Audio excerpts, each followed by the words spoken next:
ចាណាមកឡើងច្រើនរើសតូចចឹងមានគេទិញខ្លះលក់ខ្លះបានប្រហែល20គីឡូ50000ខ្ញុំរាវមិញផលជាលឹះខ្វះដល់2ម៉ោង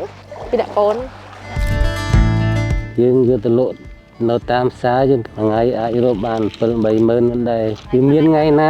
100000ថ្ងៃណា10000ជាងអញ្ចឹងដែរ3ម៉ោងបានក្តាមបានកងបានត្រីអញ្ចឹងព្រោះកែងឈៀមអញ្ចឹងបានច្រើន7-8គីឡូ4-10គីឡូអញ្ចឹង5-1គីឡូអញ្ចឹងវាមិនទៀងរកទីមិត្ត5គីឡូបាន7-10ម៉ឺនហ្នឹងមកជុំអីមិនវាក៏មិនវាពេកចំណុកក៏មិនចំណុកពេកទូតឲ្យបាន10ម៉ឺនប្រជុំភាគនេសាទនៅក្នុងមូលដ្ឋាននេះគាត់នៅលូកតាមថ្មតាមដៃតាមព្រៃហ្នឹងប្រជុំភាគយើងមិនໄວខ្ពស់ថា4-10ម៉ឺនអញ្ចឹងហើយអានេះរាវដោយដៃឯងកំណើននៃជីវៈចម្រុះដែលគាត់នេសាទបានរាល់ថ្ងៃនេះដោយសារយើងការពារធនធាននឹងបានបើយើងប្រៀបធៀបពីមុនមកបច្ចុប្បន្នមានកើនឡើងជាងមុនពីមុនផលនេសាទនោះវាថយចុះហើយដោយសារយើងអត់ទាន់មានច្បាប់ត្រឹមត្រូវគ្រប់គ្រងអញ្ចឹងក្នុងសូម្បីតែព្រៃពីមុនយើងប្រើតាមដោយថាអាណាធិបតេយ្យមាន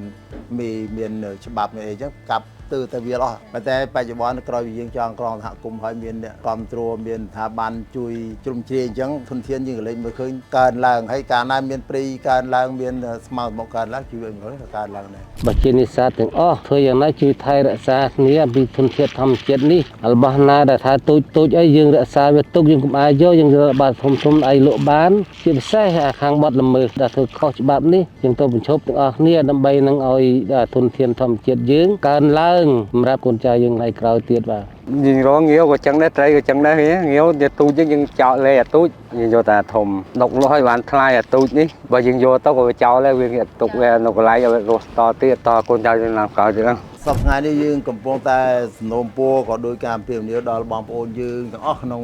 សហគមន៍នេសាទក៏ក្រៅសហគមន៍នេសាទអ្នកដែលមកនេសាទចូលរួមប្រស័យនេសាទនៅសហគមន៍នេសាទកំពង់សាមគ្គីនេះហើយយើងនាំគ្នាការពារបានគង់វង្សដើម្បីផលប្រយោជន៍យើងក្មេងៗចំនួនក្រោយយើងឲ្យមានផលចាប់ដូចយើងមានទៅកុំឲ្យសាបសូន្យហើយឲ្យមាននិរន្តរភាពជារៀងរហូតបាទអញ្ចឹងខ្ញុំក៏អរគុណដល់រាជរដ្ឋាភិបាលដែលខំប្រឹងប្រែងមន្ត្រីជលផលឬក៏ខាងសហគមន៍សហការគ្នាអភិរក្សធ្វើឲ្យធនធានធម្មជាតិកើនឡើងប្រជាពលរដ្ឋយើងបានរកស៊ីបានទូទាបានយើងកើនឡើងដោយសហគមន៍នេសាទប៉ុន្តែថ្មីៗមានការទទួលសេវាកម្មទេសចរបែបធម្មជាតិនេះយើងបានមកកម្រិតទៀតដើម្បីត្រួតត្រងកម្រិតជីវភាពបងប្អូនយើងទោះបីអ្នកមិនបានមកប្រឡូកផ្ទាល់ក៏បានទៅចាប់ផលនេសាទហើយគឺលក់ដូរផ្នែកទេសចរអីចឹងហើយក៏មួយទៀតទំនាក់ទំនងភ្ញៀវបានចូលរួមការទទួលភ្ញៀវនៅមានកម្រិតដែរបើថាកន្លែងគេងឡើងហ្នឹងមានតែ15ផ្ទះទេ